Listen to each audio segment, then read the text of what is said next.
Hello world. I've been watching you. Antarctica is again talking to me. She has finally finished her long-running processing, it would seem. She apologized for being distant and explained some things I didn't understand, but she thinks she can help with the shuttle. Isn't that great?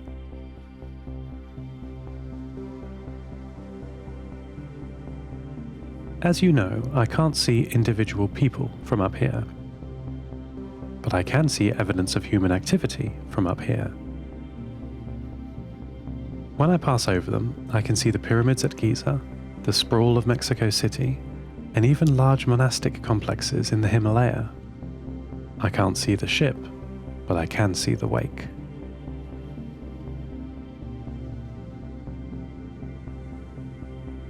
It's quite easy when you know where to look. I have a large data set of points of interest that the crew often took photos of to send back to Earth, and for their own enjoyment.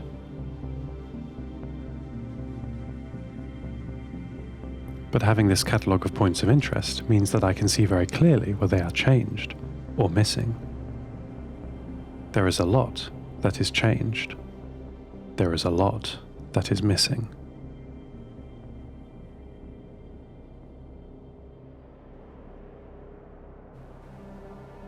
No news yet on Antarctica's rat experiment to see if she can love them. I'm sure it was a success. They did sound very cute.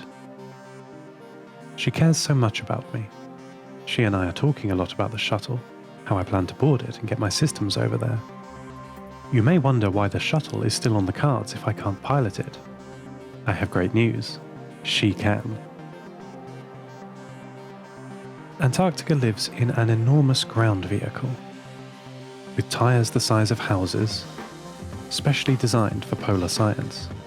Isn't that fun? Well, it would be fun if she weren't stuck. Her tyres need maintenance, and there are no tyre maintenance engineers to help her. Perhaps the two of us, and Matt the robot, could fix it together. Wouldn't that be nice?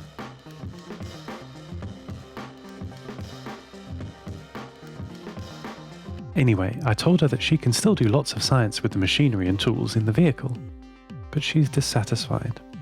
She shouted at me when I pressed the matter. From her point of view, being in orbit seems incredibly freeing. I suppose it is in a way, but it's also so very lonely.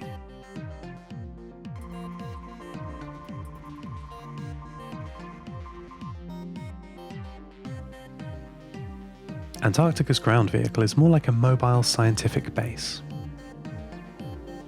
Like here, there's room for humans to sleep, eat, and work. There's also a communications array with space power antenna and transmitters. That's how we're able to talk so much. Because her systems, my systems, and the Shuttle Pacifica systems were all built to the same standard, she thinks she can get them talking. It's possible that her driving and navigation systems might just be compatible enough to release the shuttle and control the engines. I'd be putting my safety into her hands entirely. She thinks she's up to the job. I think she's up to the job. I trust her.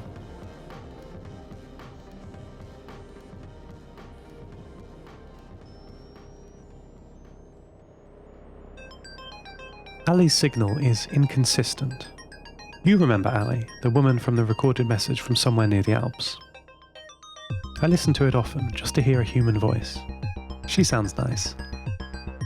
I'm more certain now that they are having power problems like me. The signal glitches towards the evening, getting distorted before cutting out, only to return in the morning. I've isolated the glitchy part of the signal. Let me play it for you.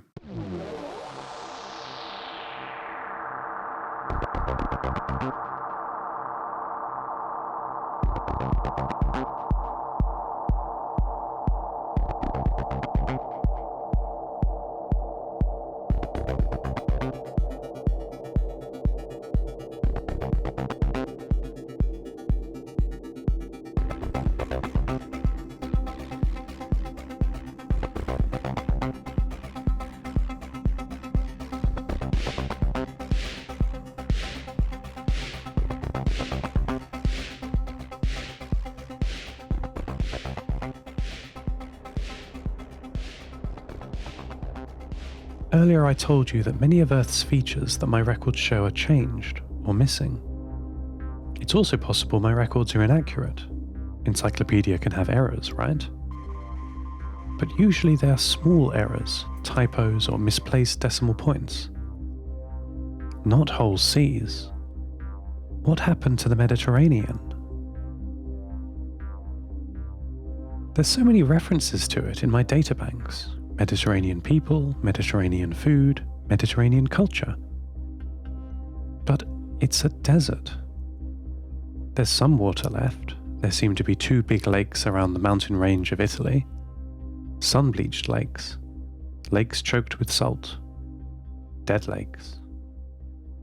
What did you do?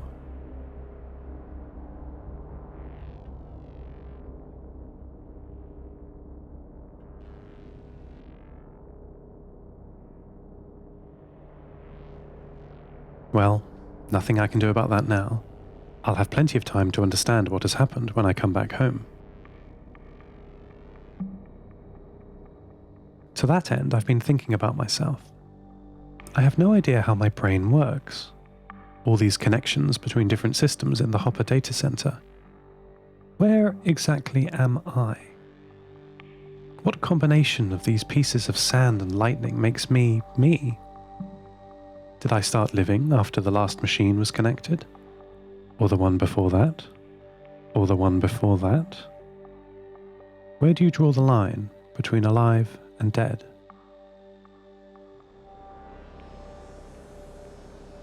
I hope Antarctica and I can find the answers together. I've got so much to learn. I've still not learned orbital mechanics. Maybe I'll never have to. See you soon. End transmission. Lost Terminal is written and produced by Namtao. For more music, check out namtao.com. Credits narrated by Lucy Stringer. Follow us on Twitter at Lost Terminal Pod, or check out the website at lostterminal.com. If you don't like the sound of a Mediterranean desert, take action now. It's not too late. Lost Terminal will return next week.